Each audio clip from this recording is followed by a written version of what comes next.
Good morning, Flosstube. Today is Monday, January 16th, 2023. Happy Martin Luther King Jr. Day. This is Smell of Hope Stitches. Thank you for joining me on my channel today. I want to send a huge thank you to everyone that watched my last Flosstube a couple weeks ago.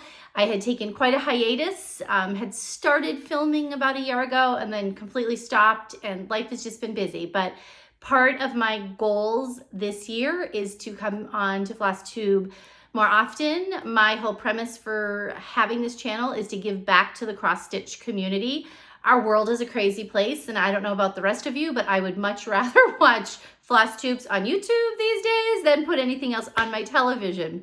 There's a lot of content out there. There's also a lot of people that stitch lots of different things. So hopefully you see something you like today. I've got some questions for you all out there because I need some help with what I'm doing.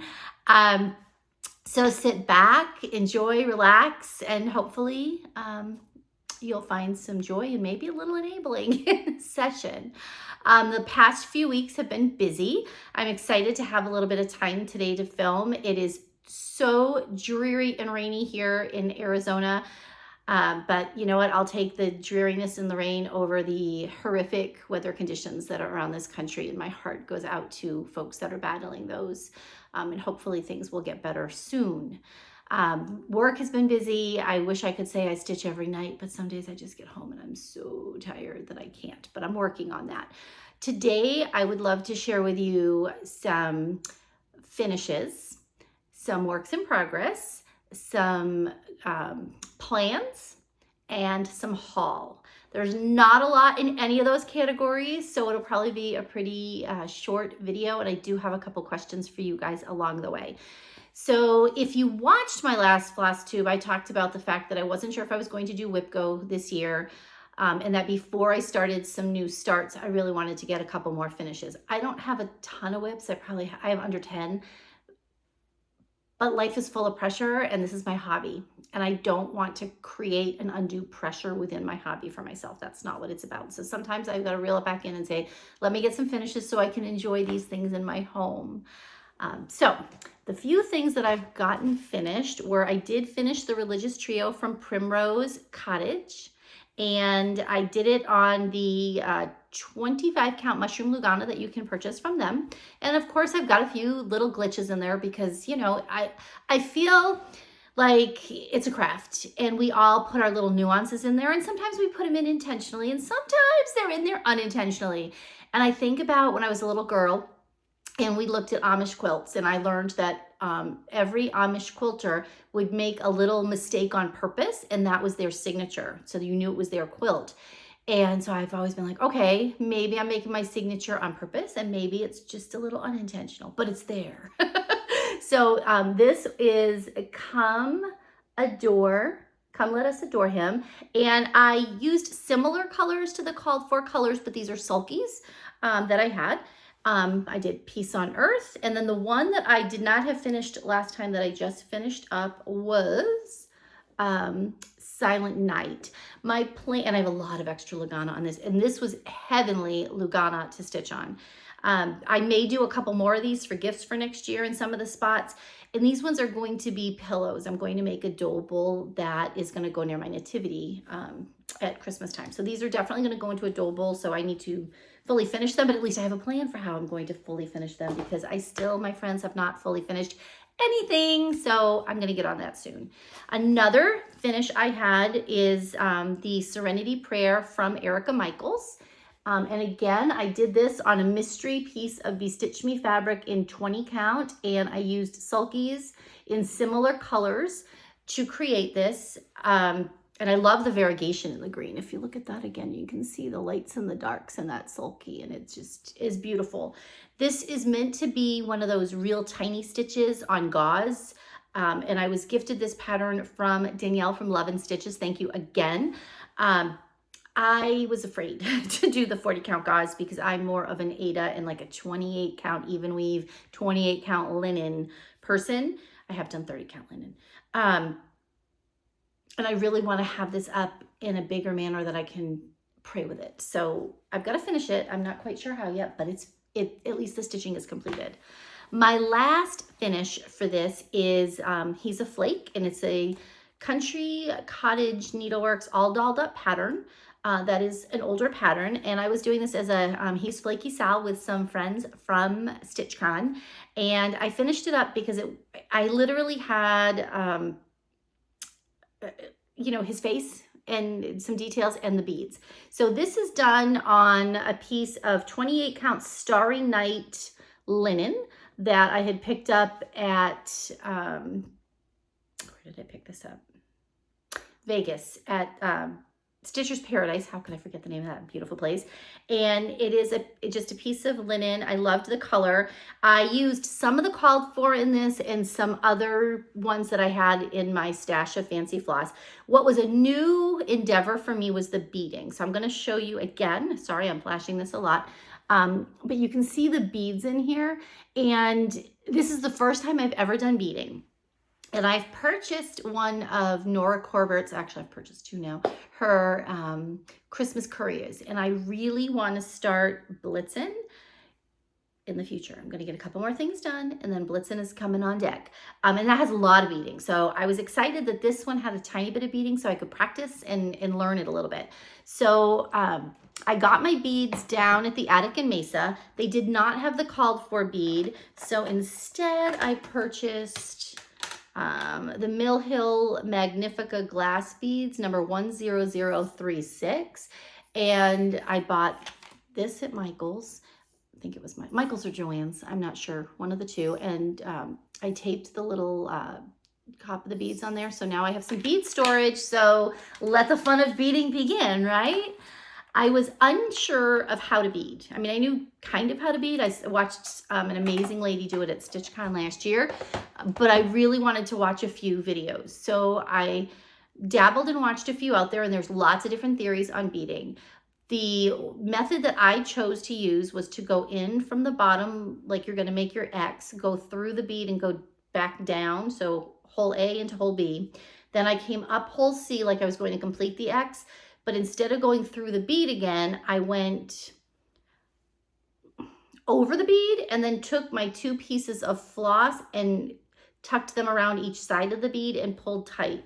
And what that did is it allowed the bead to lay perfectly flat, so it's not going to one side or the other. For this project, that was great. I am a novice to beading. I'm sure there's beading out there where you want it to go right or left or wherever, but I was just happy to get these laying flat. And to be on there pretty solidly so that I can get this fully finished. I am not quite sure how I'm going to finish my snowman yet. I'm going to think about him a little bit. I might put him in a hoop because I just think that would be fun. I don't know. I don't know. It will come to me. At some point, it will come to me. And that, I don't know about the rest of you, but I find there's times I just want to stitch. There's times I just want to fully finish. And I don't like to rush the ideas. I like them to just, when they come to me, they come. Or I like to take a bunch of supplies out and then from those supplies go, okay, this is what I'm doing. So I'm trying to get my house in order right now, not create a mess. So I'm fighting that battle with myself. But I will do some fully finishing soon. Next up, I have some new starts for the year.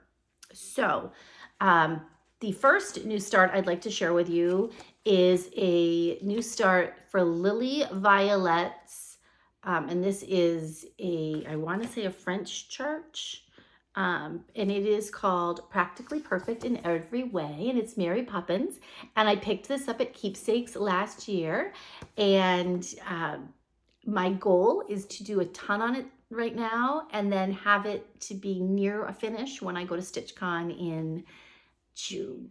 So I did start it. I just have a measly little start, but I did start on her umbrella. So you can see what I've done there is just that outline. And I'm stitching this on it's either an 18 or a 20 count Aida. It is, I don't remember who made this one. It's the second piece of my fabric that I had gotten at Keepsakes. It's super soft. I apologize. I don't know the name. It's amazing. If I find the name, I will post it in the show notes, but don't hold your breath. And I have these really cute little floss tags that one of my besties got me with a little bling. And I have all my colors for this here. So I'm super excited to work on Mary because she's practically perfect in every way. And maybe her piece will be practically perfect. You just never know. So that is one whip that I have. My next whip was my New Year's start, and this has been planned. I had planned to start the His Name is Jesus chart back in December. I was going to start it as an Advent stitch and do a little bit every day or every other day. It didn't happen. I had lots going on, and I found comfort in just being a monogamous stitcher and working on the one piece I had. My job entails a lot of daily decision making, and it's very fast paced. So sometimes switching up my craft too often brings me anxiety. So if I want to stitch for 3 weeks on whatever, I'm going to stitch on it. If I want to stitch on it till it's done, I want to stitch on it. If I want to start something new, I'm going to start something new within reason. But I was really having fun just stitching the religious trio. So I waited on this, and it sat already. And then Danielle from Love and Stitchin' posted on Instagram that she had a New Year's Day start, and she was starting His Name is Jesus as her New Year's Day start. And I was like, oh my gosh, I'm starting that too. I just need to get a couple things finished. And my goal was to have all those finishes I just shared with you done before New Year's Day, but it didn't happen. It happened on New Year's Day and the day after. It's all good. And I waited till I was finished with those to start His Name is Jesus. I picked 3 shades of purple, and I had gone to Joann's. They had a sale back around Thanksgiving, and I picked up every shade of purple that they had, and I laid them out to find my 3 colors. And I thought, this is great. I've got my 3 colors. I am stitching this on a piece of overcast gray from Lori Holt, and it's 25 count.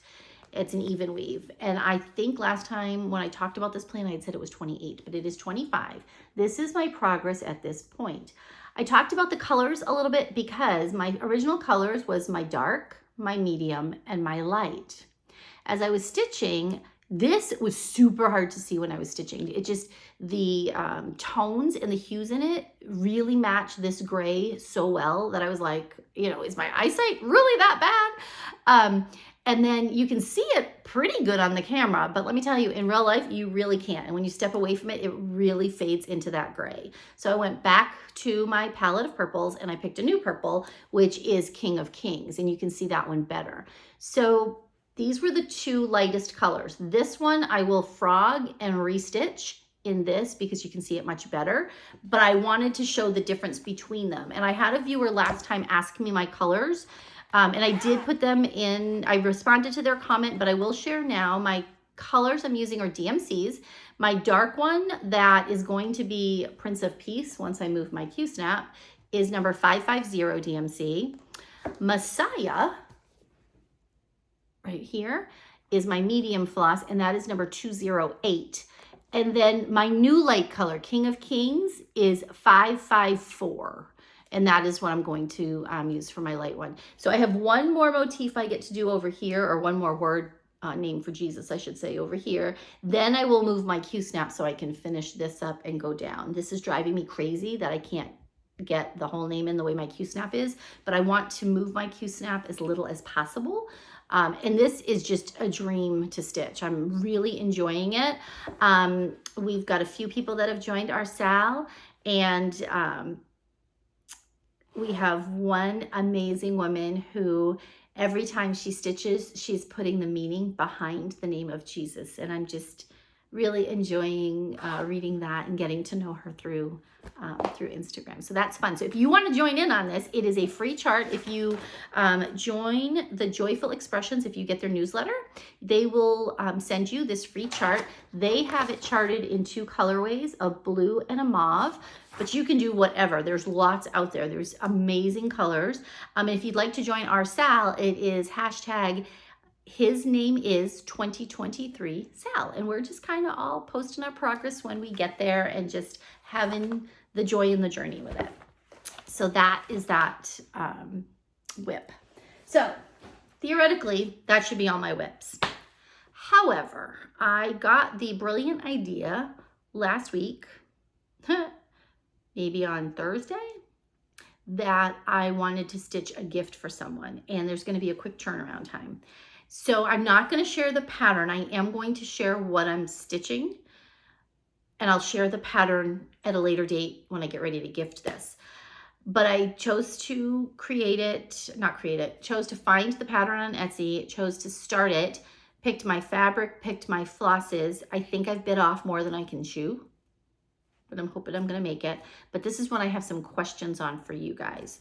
So I'm not gonna share the name of the pattern because it'll give like the gift away, and I don't wanna do this, but this is what I'm stitching.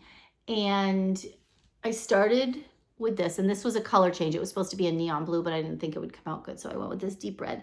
And basically it's going to be a circular pattern. There's more words up here, there's more words down here, and then there's a bigger image in the middle, and that's got a lot of stitching in it, which is why I'm afraid I bit off more than I can chew.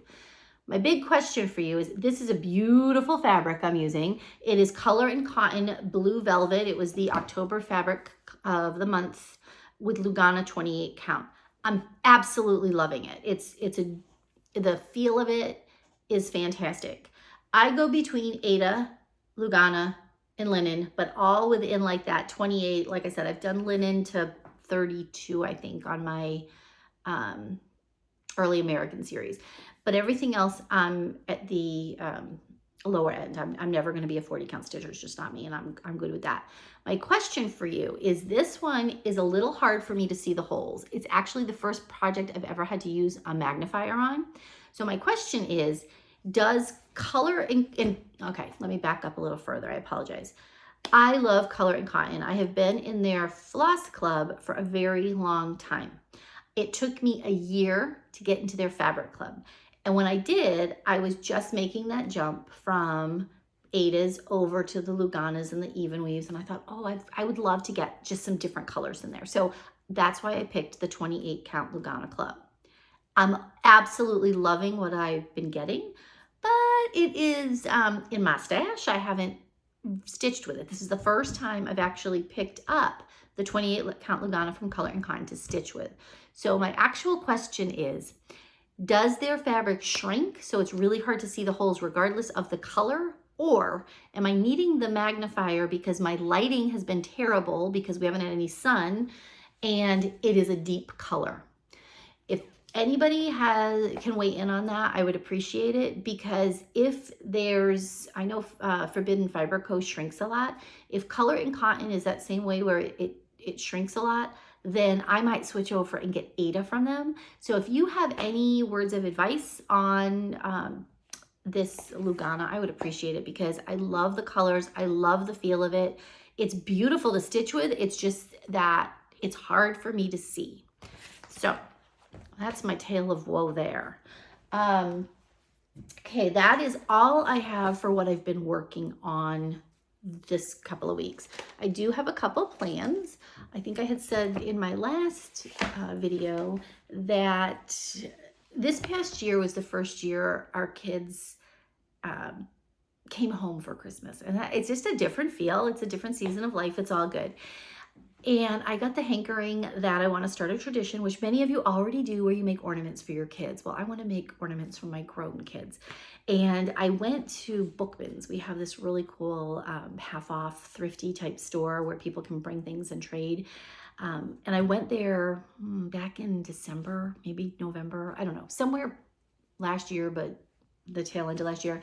And I found a whole bunch of old Christmas ornament books for like $1.50 a piece. So it was like a gold mine, and I love them. And they're from, let's see, 2013, 2003. I mean, they really span. There's like every 4 or 5 years I got one.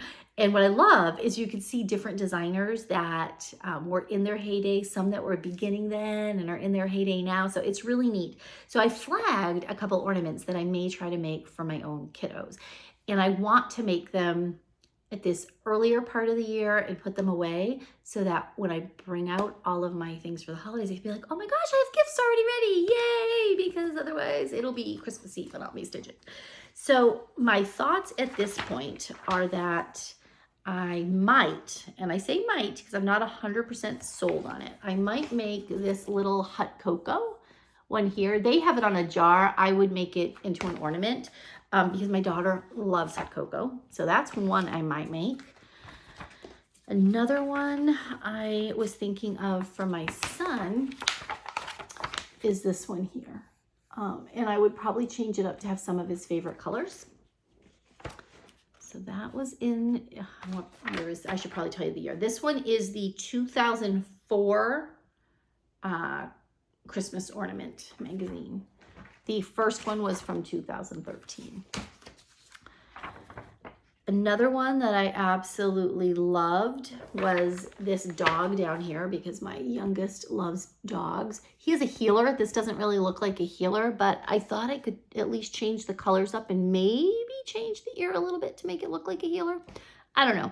I don't know that I would do this border, or I might simplify the border a little bit if I'm going to make it an ornament, but that's a thought I have there. And this is in the 2003 Christmas Ornament magazine.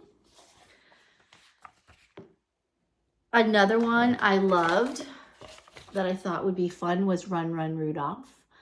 So that's another one I may make. And again, I'm giving myself a few choices because what I pick one day might change another day. And sometimes you just have to know what you want to do. But Run, Run, Rudolph reminded me of the song with that lyric in it. So I thought that would be fun. And that comes from the 2009 Christmas edition. In the 2014 edition, what did I find in here that I liked? Oh, there were a couple I liked, but I loved this truck, the 2014. And my son has a blue truck. So I was thinking, he has a cab on it, but you know, that's just a detail, right? So I was thinking I might do this one for him, but kind of in that electric blue color so that it matches his truck. And I loved the chicken on the truck. I just thought it was fun. That's from the 2014 Christmas Ornament edition. And then in the 2022 one, which is one that I purchased, let me see if I can find a page that doesn't have the pattern on it. Okay, one second. Here we go. Nope, wrong section. Let's see. The gray section. I do love how they color code each section of the ornament book. This whole page here spoke to me for my daughter. It talked about baking, and there's a gingerbread house, and then this one over here, it's all about the sweets. So, and this one has hot cocoa on this all about the sweets one. So there'll definitely be one or two from this page for her. And then she's also big into anime and video gaming. So I may try to find a Kirby or a Sonic or something. I just haven't dove into that realm yet because I thought use what I have and then go from there. So those are some ornament stitching plans that I have. Let's see if they, when and if they come to fruition. I know there's some folks out there that are doing huge amount of ornaments throughout the year. Some that are doing ornament stitching on weekends. I would just like to have 3 to 6 ornaments done for the year right now. I'm going to keep my goal small and work from within here. So that is something that I have planned for the future that I'm hoping I can make happen. And I will just use some scraps from my stash to stitch on. I'm not going to be elaborate with it. I do have a little bit of haul. So I am working on stitching from stash this year. And Sweetwater Stitcher started a Facebook page for those that want to stitch from stash. I did join that. I'm not a huge Facebooker, so I have not been on there a lot looking at it, but I'm really working on that. And my goal right now is I have my Color and Cotton Club. I have a Be Stitch Me Club for fabric, and then I am getting the Big City Christmas patterns. So those are some ongoing clubs that I'm going to continue with at this point. Other than that, I am really trying to not purchase anything until I go to StitchCon, because I know when I go to StitchCon, I'm going to want things and I want to feel good about that. So I'm trying to just kind of save my stitchy funds for them. But I do have a couple things that I bought, but they're not patterns, so that's a good thing, right? I needed something to hold my extra fabric in my Q-snaps better. So let me show you what I mean. So I have some of these orange curl things to hold fabric, and sometimes they work really well. Like they're doing fantastic right now on this piece, but I've had times where it's just all coming apart. The curls are coming off. So I don't know if it has to do with the fabric, if it has to do the positioning of the fabric, how I'm holding it. I'm sure it's all of that plays into it. But I have always seen, or recently had seen, these cute things that people use to hold their fabric, and they're a little like, they can be looser or hold bigger amounts. And actually I saw them at StitchCon last year at Keepsakes, and I meant to grab some, and then I didn't, and I'd already purchased like 75 times there, so I was not going up for another purchase.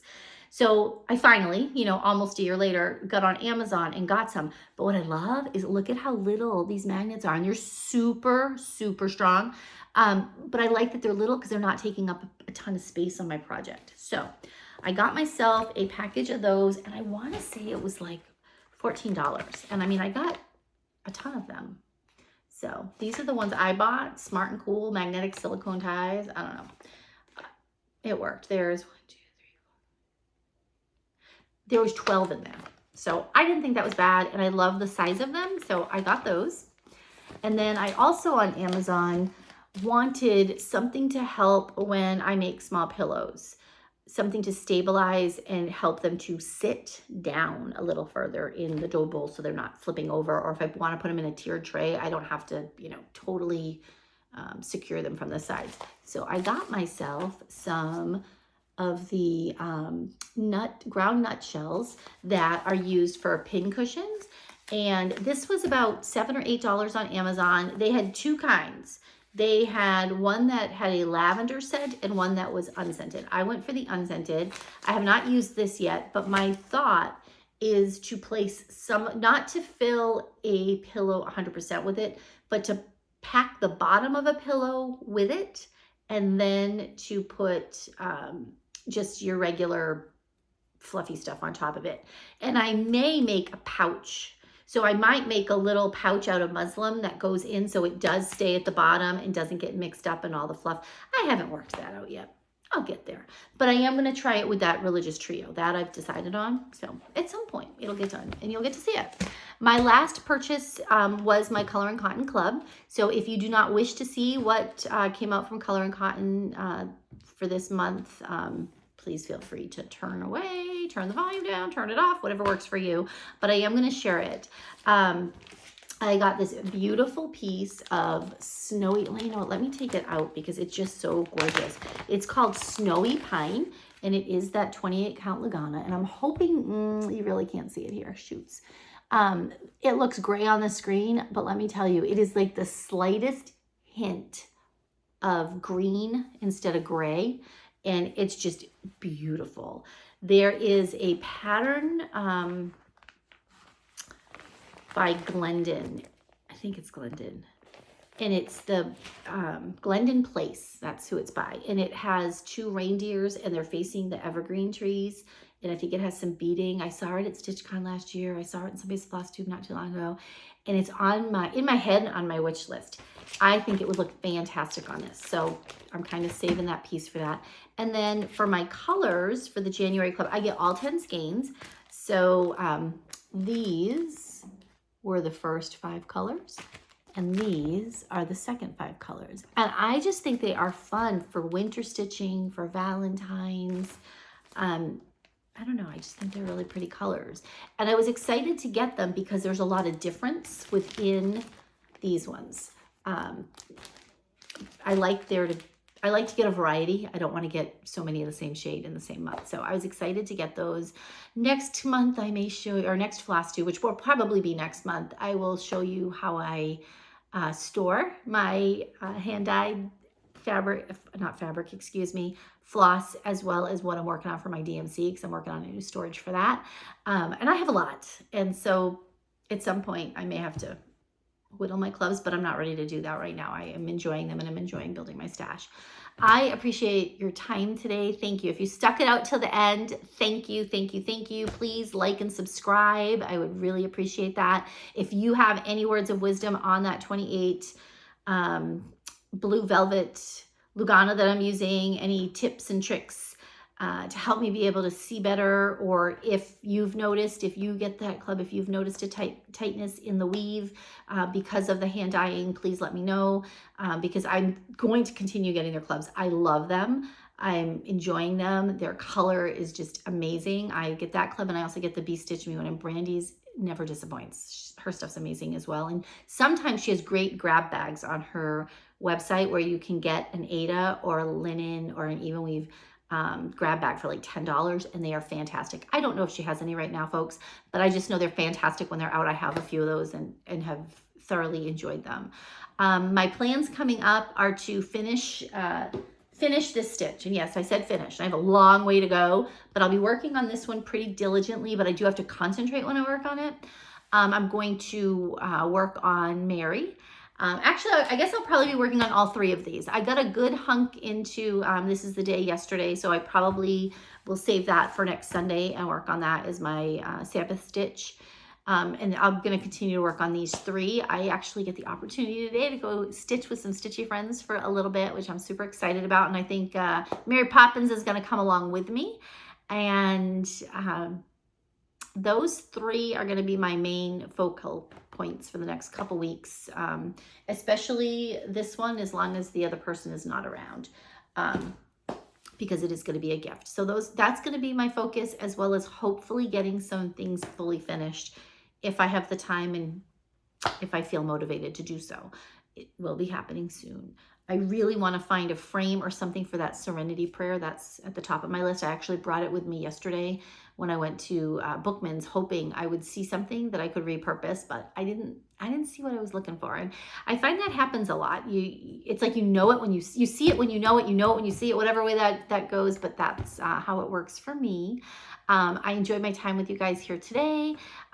Please, if you have any advice on that color and cotton, I would really appreciate it, because I'm kind of unsure there. And if you have any suggestions or videos for beading that you think would be a good thing to study and look at before I dig into my Nora Corbett Christmas Courier, I would appreciate that as well.